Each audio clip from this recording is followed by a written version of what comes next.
Aguascalientes, invierno de 1889. En las afueras de la ciudad, donde los campos de maguey se extienden hasta perderse en la neblina, se alzaba la Fundición San Gabriel. Durante el día, su chimenea escupía un humo denso y oscuro que teñía el cielo de gris. Pero era durante la noche cuando los vecinos más cercanos, a casi 2 kilómetros de distancia, cerraban sus ventanas y rezaban en voz baja. Decían que el humo nocturno olía distinto. No era el olor metálico del hierro fundido ni el azufre del carbón. Era algo más antiguo, algo que hacía que los perros aullaran y que los niños despertaran llorando sin razón aparente.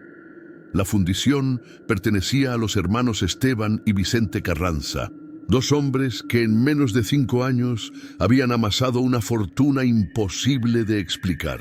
Llegaron a Aguascalientes en 1884 sin nada más que un carruaje destartalado y un contrato de arrendamiento firmado con tinta borrosa. Para 1889 eran dueños de 3 haciendas, 2 minas de plata y la fundición más grande de la región.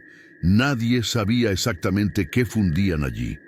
Los Carranza no contrataban obreros locales. Los hombres que entraban a trabajar llegaban de lejos, siempre solos, siempre desesperados, y nadie volvía a verlos después de algunos meses. Las familias que preguntaban recibían la misma respuesta. Se fueron al norte, cobraron y se marcharon, pero en enero de 1889, un niño que perseguía a su perro cerca de la propiedad encontró algo entre los matorrales.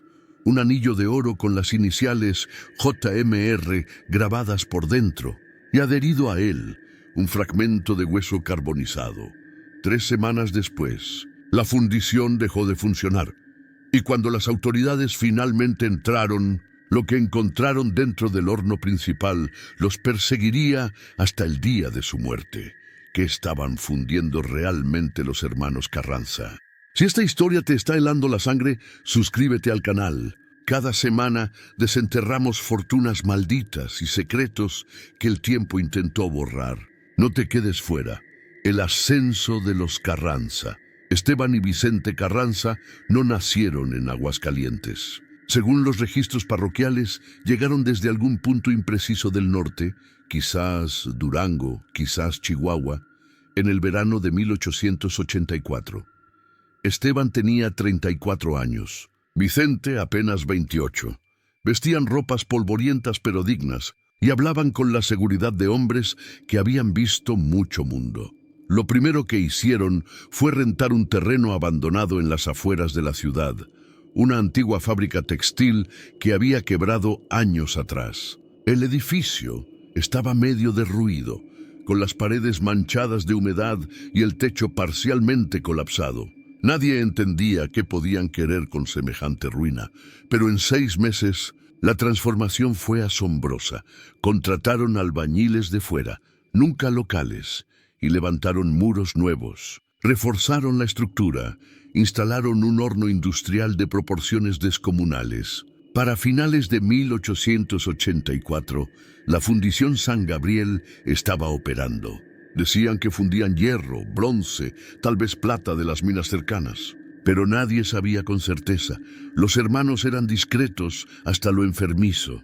No frecuentaban cantinas, no asistían a misa, no se relacionaban con las familias acomodadas de Aguascalientes. Vivían en una casa modesta junto a la fundición, rodeada de un muro alto de piedra. Las pocas personas que los veían de cerca los describían igual. Hombres serios, de mirada fija, que hablaban poco y sonreían menos.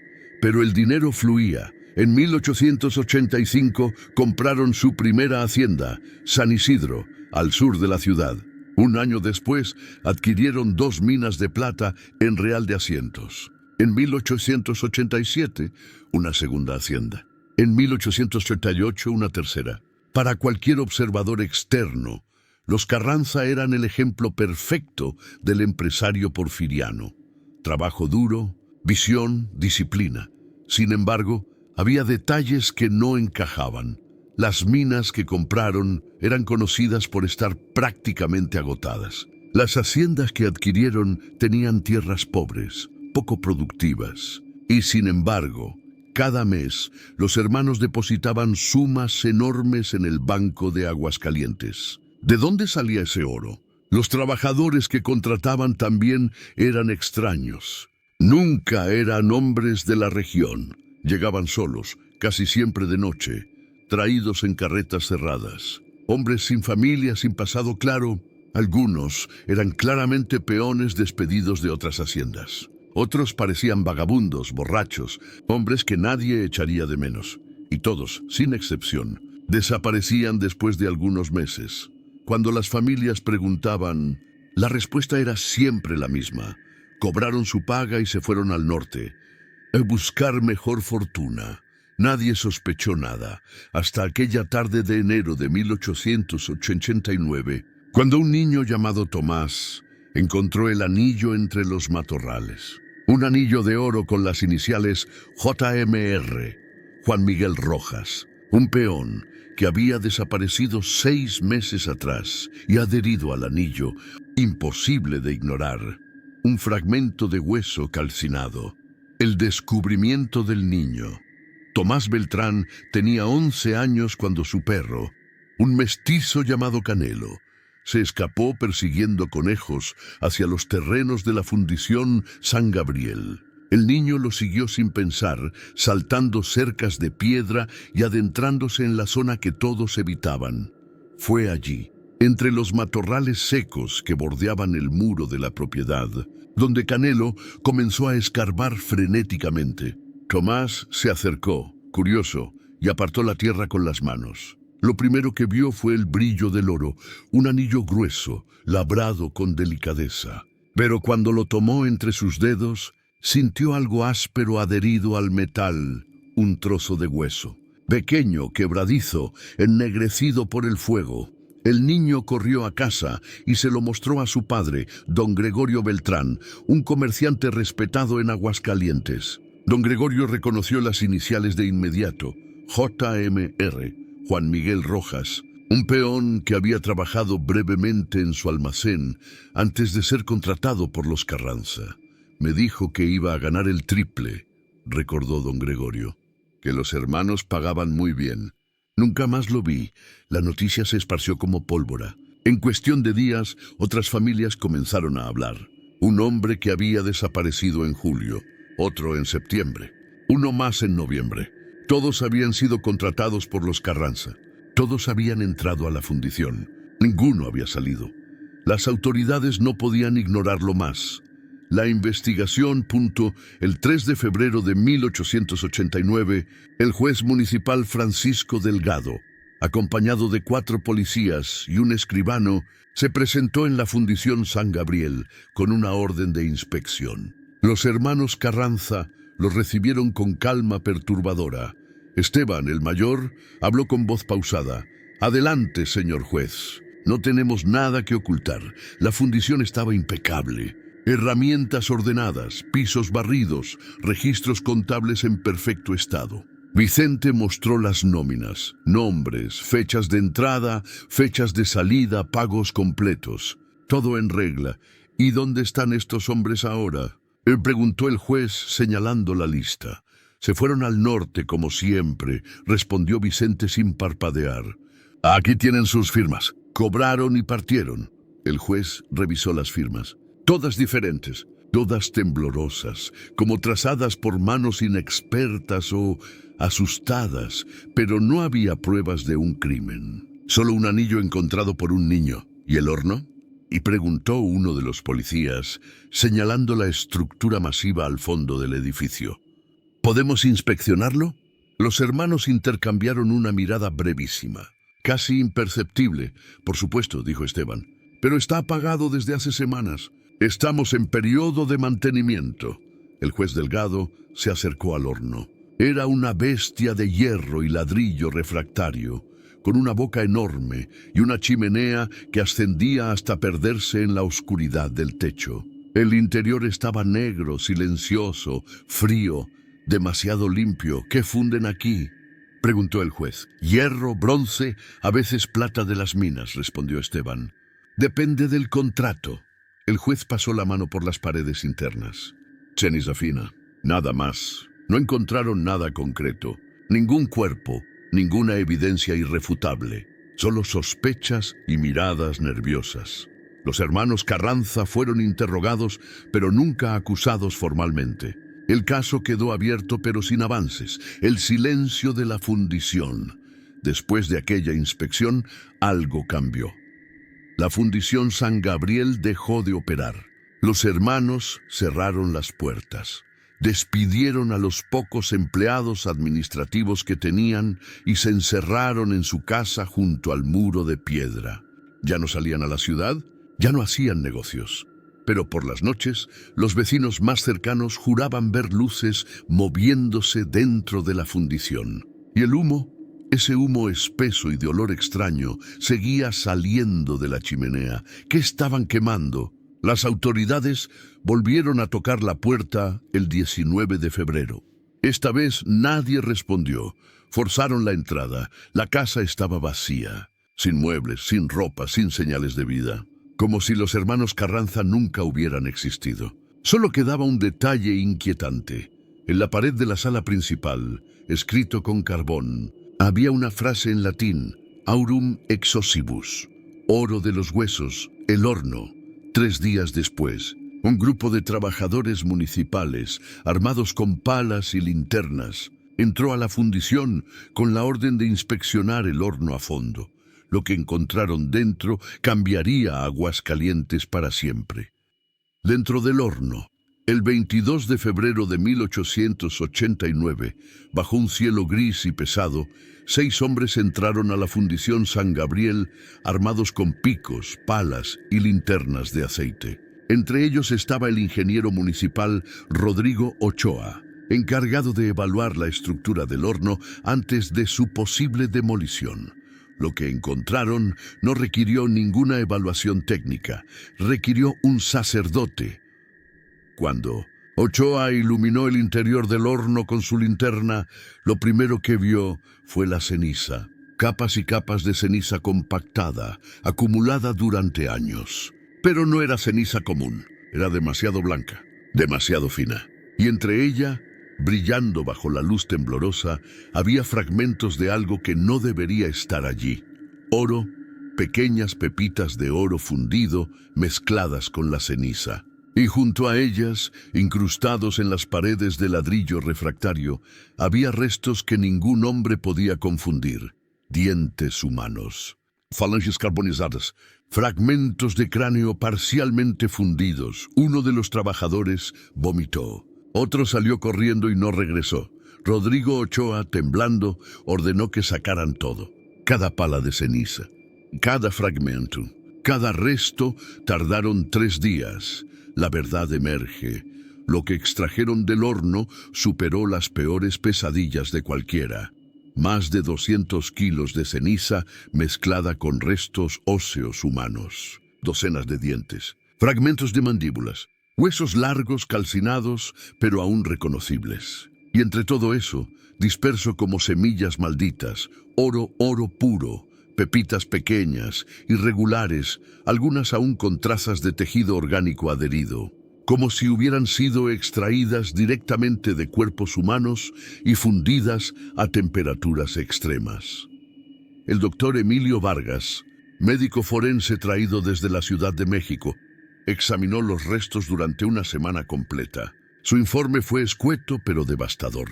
Los restos corresponden a un mínimo de 37 individuos. Todos varones adultos, todos expuestos a temperaturas superiores a los 1200 grados centígrados. La presencia de oro fundido sugiere que fueron incinerados junto con objetos o sustancias de alto valor metálico.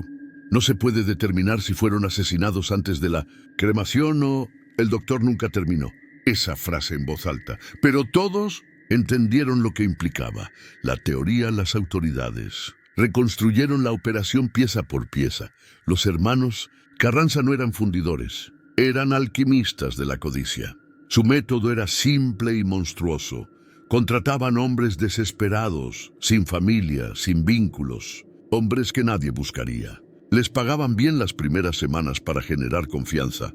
Luego, bajo algún pretexto, un accidente, una enfermedad, una huida, esos hombres desaparecían y eran llevados al horno. Pero no solo eran incinerados. Antes de quemarlos, los Carranza los despojaban de todo: anillos, medallas, dientes de oro, cualquier metal precioso que llevaran. Y en algunos casos, los más oscuros, se sospechaba que alimentaban a los trabajadores con comidas mezcladas con polvo de oro, una práctica documentada en viejos textos de alquimia medieval. La teoría era demente pero coherente: acumular oro humano, oro, extraído de cuerpos, oro fundido con ceniza, oro que ningún registro oficial podía rastrear. Y ese oro, limpio e imposible de vincular a un crimen, era vendido discretamente a joyeros y bancos de otras ciudades. Era mezclado con plata de las minas compradas. Era blanqueado a través de transacciones legales, una fortuna construida literalmente sobre huesos, el final de los Carranza. Pero ¿dónde estaban Esteban y Vicente Carranza? La policía los buscó por todo México. Pusieron recompensas. Enviaron telegramas a todos los estados. Nada. Hasta que 3 meses después, un telegrama llegó desde el puerto de Veracruz. 2 hombres habían sido encontrados muertos en una posada del muelle, envenenados. Sus descripciones coincidían con los hermanos Carranza. Junto a sus cuerpos, las autoridades encontraron 2 baúles cerrados con candado. Dentro, más de 50 kilos de oro en lingotes pequeños, joyas fundidas y una libreta con anotaciones en latín y español. En la última página, escrito con caligrafía temblorosa, había una sola línea: el oro siempre cobra su precio. El análisis posterior de los lingotes confirmó lo que todos sospechaban. Contenían trazas de calcio, fósforo y carbono orgánico. Oro humano. El silencio. La noticia fue suprimida. El gobierno porfiriano no podía permitir que un escándalo de esa magnitud manchara la imagen de progreso del país. Los informes fueron sellados. Los testigos silenciados con dinero o amenazas. La fundición San Gabriel fue demolida en menos de un mes. Pero en Aguascalientes todos sabían la verdad. Y nadie volvió a hablar de los hermanos Carranza. Al menos no en voz alta. Lo que quedó. Hoy, más de un siglo después, no queda nada de la fundición San Gabriel. El terreno fue vendido, dividido, reconstruido. Ahora es un vecindario tranquilo de casas modestas, jardines pequeños y calles pavimentadas. La mayoría de los habitantes ni siquiera sabe lo que hubo allí, pero los ancianos de Aguascalientes todavía recuerdan las historias que sus abuelos les contaban. Historias sobre un humo oscuro que olía a muerte, sobre 2 hermanos que nunca sonreían, sobre hombres que entraban caminando y salían como ceniza, y sobre el oro maldito, porque esa es la parte que nadie olvida. El oro de los Carranza nunca fue recuperado por completo. Los 50 kilos encontrados en Veracruz eran solo una fracción. Las autoridades estimaron que los hermanos habían acumulado al menos 300 kilos de oro durante sus 5 años de operación. ¿Dónde está el resto? Algunos creen que fue enterrado en alguna de las 3 haciendas que compraron. Otros dicen que lo escondieron en las minas agotadas de Real de Asientos. Hay quienes juran que lo fundieron en objetos cotidianos: candelabros, crucifijos, marcos de espejos, y los vendieron a familias adineradas de todo México. Y si eso es cierto, significa que ese oro todavía está en circulación, pasando de mano en mano, de generación en generación. Oro que alguna vez fue carne, oro que alguna vez tuvo nombre. El precio del silencio.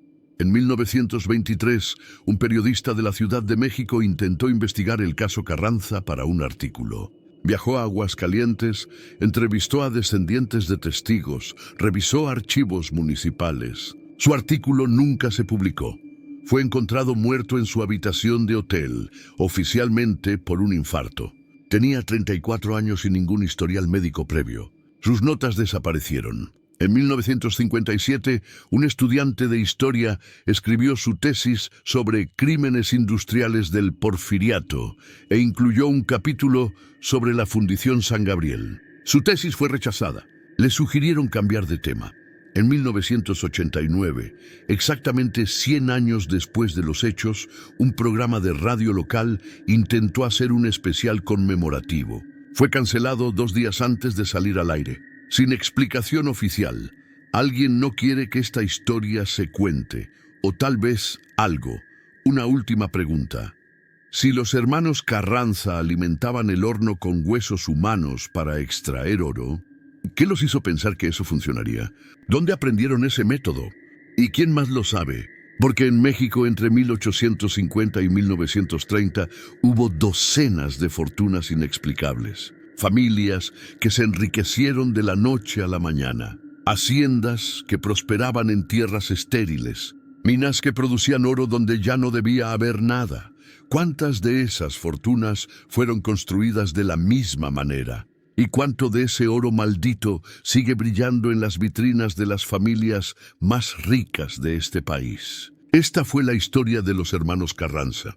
Pero tal vez no fue la única. Si conoces alguna leyenda oscura de tu región o si esta historia te dejó pensando, déjanos un comentario. Cuéntanos desde dónde nos estás viendo. Y si te atreves, suscríbete porque cada semana desenterramos una fortuna maldita más y la próxima podría estar más cerca de ti de lo que imaginas.